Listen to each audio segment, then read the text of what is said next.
Hello and welcome to another episode of Cree-April, where today I'm going to tell you guys some stories from my 6th grade because I hated 6th grade, and I thought it would be pretty funny for you guys to listen to me rant.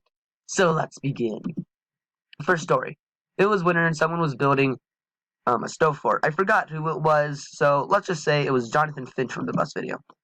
Alright, so I was sitting there about 2 feet away watching this kid build his little snow fort when suddenly a bunch of little kids come running through and destroy his fort. I didn't think much of it. But when we went inside, the kid told the principal about it, but he blamed me because I was there when it happened. Isn't that ridiculous? Honestly, I still have no idea why he thought it was my fault. Okay, next story. In 6th grade, everyone had to read a book. The options were The Wanderer, Esperanza's Rising, Butterflies, and a few more. But you didn't actually have a choice on which one you read. So I got stuck with Esperanza's Rising. I could go on for hours talking about how stupid this book is.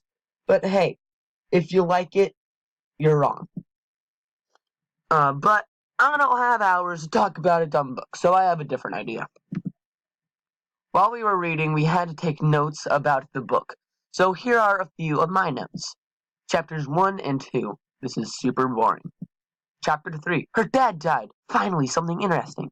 Chapter 4. The house is burning down. It makes me so happy. Hoping the rest of the book is a detailed description about Esperanza's funeral. Update. She survived the fire. Frowny face. Author's purpose. To entertain. Not sure what kind of twisted idea of entertainment this author has, but whatever. And that's only the first page of 8. So I hope you understand how much I hate this book. But it wasn't the reason I hated 6th grade. That honor goes to my homeroom teacher, who we'll call Mrs. Lagoon. Before I can tell you these next stories, I need to first enlighten you about this thing that my school has. It's called the Refocus. It's pretty much a yellow sheet of paper you get when you get in trouble. They have questions you have to fill out on them, like what did you do, why did you do it, etc. And you need to have your parents sign it. Anyway, story 4. My class is super loud, and near the end of the year, Mrs. Lagoon has had just about enough. So, she made a new rule. If you talked at all, you would get her focus, which I think is fair, but she took it way overboard.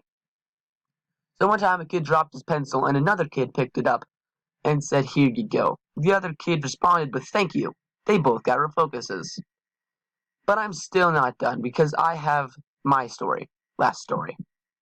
Alright, so I was doodling during a study hall, and Mrs. Lagoon told me to stop, so they did. And started instead working on my math, which I probably should have been doing anyway, but whatever. But then she yells at me again, can you believe it? And I'm like, what did I do wrong? I'm just doing my homework. I got her to focus.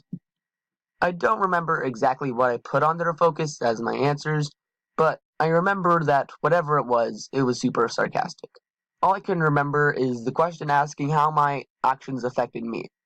And my answers was, I have to waste 5 minutes filling out this here paper. Moral of the story, don't do your homework.